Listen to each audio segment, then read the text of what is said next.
Baguio City Tour? Ano? Tara? So, andito po kami ngayon sa Baguio. Papunta po kami ng Wright Park at The Mansion. Ang The Mansion in Baguio City, guys, ay isang official summer residence ng Presidente ng Pilipinas. So, narito po kami ngayon sa The Mansion. Kasama natin sila. Ang lamig dito sa Baguio.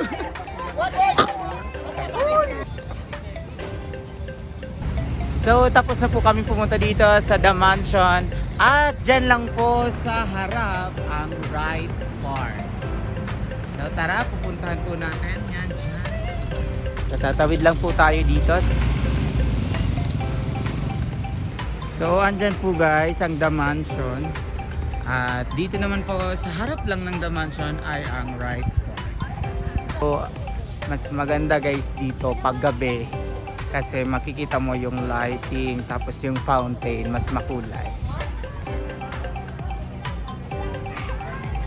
Alam nyo ba guys, ang Wright Park ay isa sa pinakasikat at libreng pasyalan dito sa Baguio City. Matatagpuan ito malapit sa The Mansion House, sabi ko nga kanina, at kilala ito sa mahabang shallow pool, matatayog na puno ng pine at mga kabayo kung saan pwede pong mag-horseback riding ang mga pumupunta dito. At dyan nga ni, hindi pa ako nakakapag-inom ng gamot, kaya ayan, inaabot na naman si Joey Licious. So ayan guys, ngayon naman ay bibisitahin ko ang Mines View Park.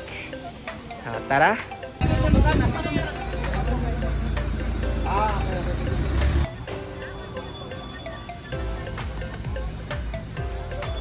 So, andito na po ako ngayon sa Mines View Park.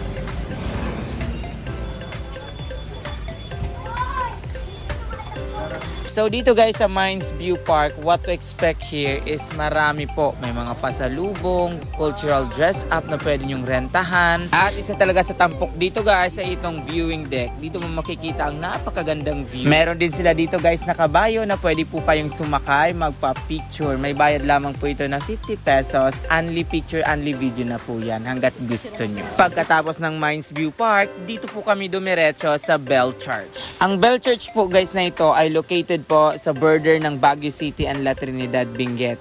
Na-establish po ito noong 1960 ng mga Chinese immigrants po. At ang entrance dito guys ay 20 pesos for adults at sa mga children naman na 9 pababa po ay libre lamang. So, operating hours nito ay 6 a.m. to 5 p.m. daily. At alam nyo guys, ang simbahang ito ay isang aktibong lugar ng pagsamba o sinasamba ng mga lokal na komunidad ng Chinese-Filipino.